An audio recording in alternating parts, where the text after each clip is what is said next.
राम राम दोस्तों, आपका हमारे चैनल संगीत कला में स्वागत है। आज हम आपको शनिवार व्रत कथा सुनते हैं। कृपया ध्यान पूर्वक सुने। एक समय स्वर्गलोक में सबसे बड़ा कौन के प्रश्न पर 9 ग्रहों में वाद विवाद हो गया। विवाद इतना बढ़ा कि परस्पर भयंकर युद्ध की स्थिति बन गई। निर्णय के लिए सभी देवता देवराज इंद्र के पास पहुंचे और बोले, हे देवराज, आपको निर्णय करना होगा कि हम में से सबसे बड़ा कौन है। देवताओं का प्रश्न सुनकर देवराज इंद्र उलझन में पड़ गए। इंद्र बोले, मैं इस प्रश्न का उत्तर देने में असमर्थ हूँ। हम सभी पृथ्वी लोक में उज्जैनी नगरी में राजा विक्रमादित्य के पास चलते हैं। देवराज इंद्र सहित सभी ग्रह देवता उज्जैनी नगरी पहुंचे। महल में पहुंचकर जब देवताओं ने उनसे अपना प्रश्न पूछा तो राजा विक्रमादित्य भी कुछ देर के लिए परेशान हो उठे, क्योंकि सभी देवता अपनी अपनी शक्तियों के कारण महान थे। किसी को भी छोटा या बड़ा कह देने से उनके क्रोध के प्रकोप से भयंकर हानि पहुंच सकती थी। अचानक राजा विक्रमादित्य को एक उपाय सूझा और उन्होंने विभिन्न धातुओं स्वर्ण, रजत, चांदी, कांसा, तांबा, सीसा, रांगा, जस्ता, अभ्रक व लोहे के 9 आसन बनवाए। धातुओं के गुणों के अनुसार सभी आसनों को एक दूसरे के पीछे रखवाकर उन्होंने देवताओं को अपने अपने सिंहासन पर बैठने को कहा। देवताओं के बैठने के बाद राजा विक्रमादित्य ने कहा, आपका निर्णय तो स्वयं हो गया। जो सबसे पहले सिंहासन पर विराजमान है वही सबसे बड़ा है।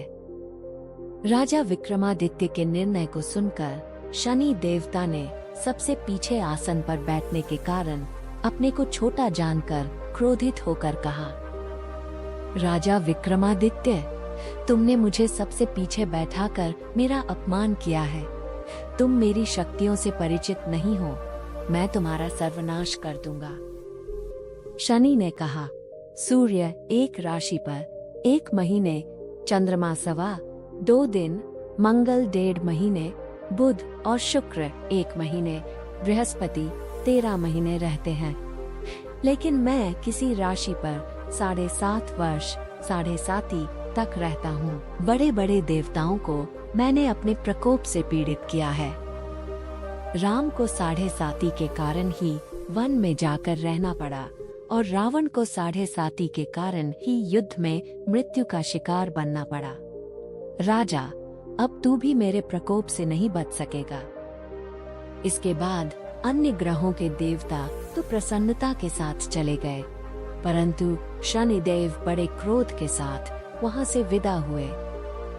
राजा विक्रमादित्य पहले की तरह ही न्याय करते रहे। उनके राज्य में सभी स्त्री पुरुष बहुत आनंद से जीवन यापन कर रहे थे। कुछ दिन ऐसे ही बीत गए।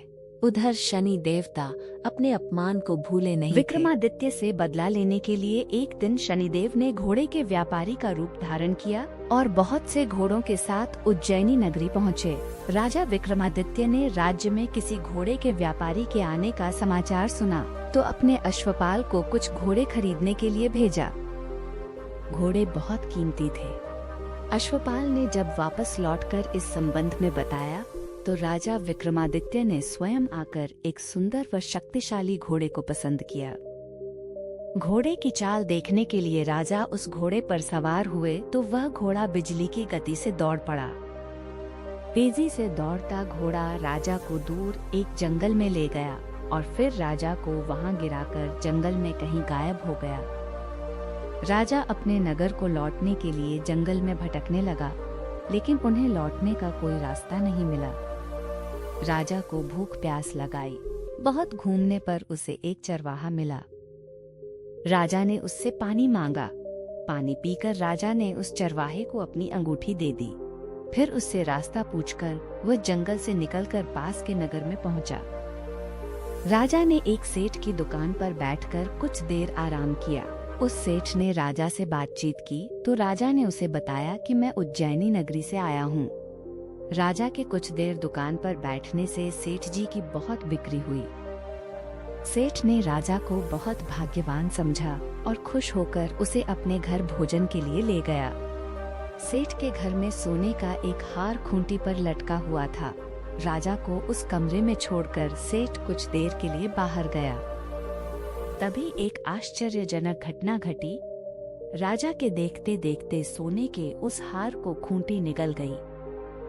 सेठ ने कमरे में लौटकर हार को गायब देखा तो चोरी का संदेह राजा पर ही किया, क्योंकि उस कमरे में राजा ही अकेला बैठा था।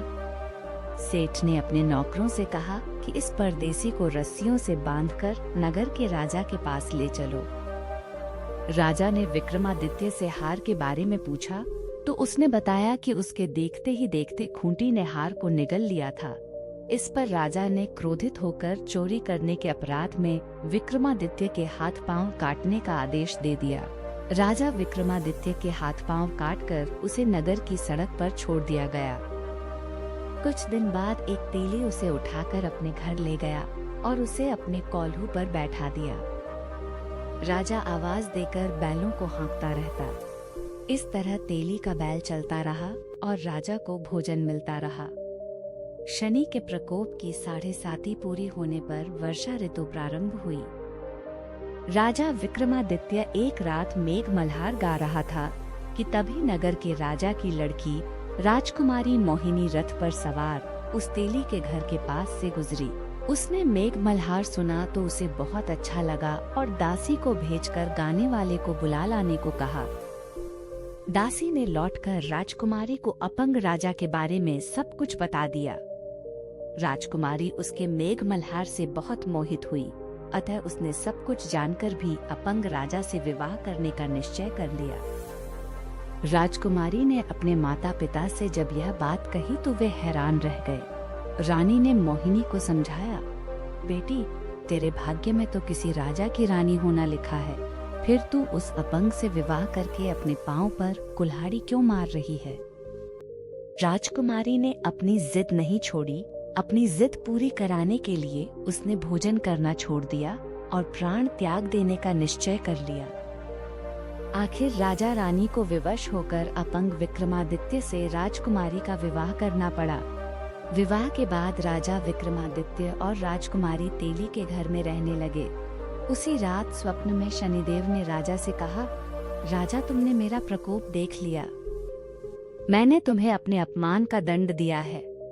राजा ने शनिदेव से क्षमा करने को कहा और प्रार्थना की, हे शनिदेव, आपने जितना दुख मुझे दिया है अन्य किसी को ना देना।